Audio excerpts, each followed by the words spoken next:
अस्सलाम वालेकुम केपीएस के प्यारे बच्चों, क्या हाल हैं आपके। मैं उम्मीद करती हूँ आप सब सेहत और ईमान की बेहतरीन हालत में होंगे।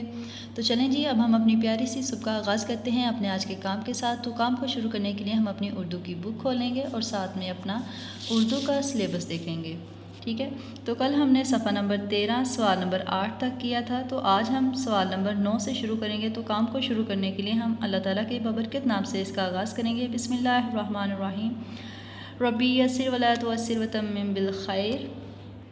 अच्छा जी, तो सफ़ा नंबर 13 पे दिया गया है लफ्ज़ों का खेल। नीचे दिए हुए अदाद की लफ्ज़ी गिनती मामे में से तलाश करके इनके सामने लिखे। ठीक है, ये जो नीचे अदाद दिए हुए हैं हमें, ठीक है, ये हमने ढूंढने हैं लफ्ज़ी गिनती में। पहले दायरा लगाना है, ठीक है, फिर इन्हें खाली जगह में लिखना है। जैसे कि ये 3 है, ठीक है, तो ये हम 3 पहले दायरा लगाएंगे, ठीक है, फिर इधर लिखेंगे। ये 5 है, 5 को हम ढूंढेंगे, 5 को पहले हम दायरा लगाएंगे, ठीक है, उसके बाद हम इधर लिखेंगे।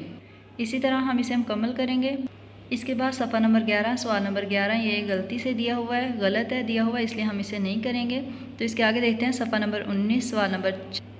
अच्छा जी, तो सवाल नंबर 4 पे हमने सवाल ब और ज करना है। ठीक है, सवाल ब है नबी करीम सल्लल्लाहु अलैहि वसल्लम के जाने के बाद काफ़िले वाले क्यों परेशान हो गए? क्योंकि नबी करीम सल्लल्लाहु अलैहि वसल्लम ने ऊँट की कीमत अदा नहीं की थी। ठीक है, सवाल ज है औरत ने नबी करीम सल्लल्लाहु अलैहि वसल्लम के बारे में क्या कहा? उस औरत ने नबी करीम सल्लल्लाहु अलैहि वसल्लम के बारे में कहा, आप परेशान ना हो, इस शख्स का चेहरा 14वीं के चांद की तरह रोशन है, ऐसा शख्स कभी भी धोखा नहीं देता। अच्छा जी, तो अब इसी के साथ सफ़ा नंबर 21 पे सवाल नंबर 11 हम देखते हैं।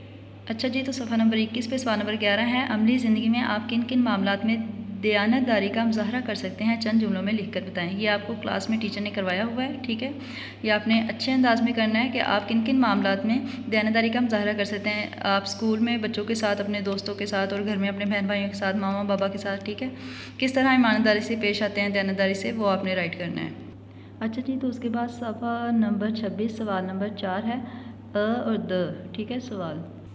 अच्छा जी, सवाल अ है फ़ारिग वक्त में मोबाइल फ़ोन से क्या काम लिया जा सकता है? फ़ारिग वक्त में कैलकुलेटर का इस्तेमाल करके हम अपना हिसाब किताब कर सकते हैं, तस्वीरें बना सकते हैं और ख़ुद से दूर बैठे लोगों से बातचीत कर सकते हैं।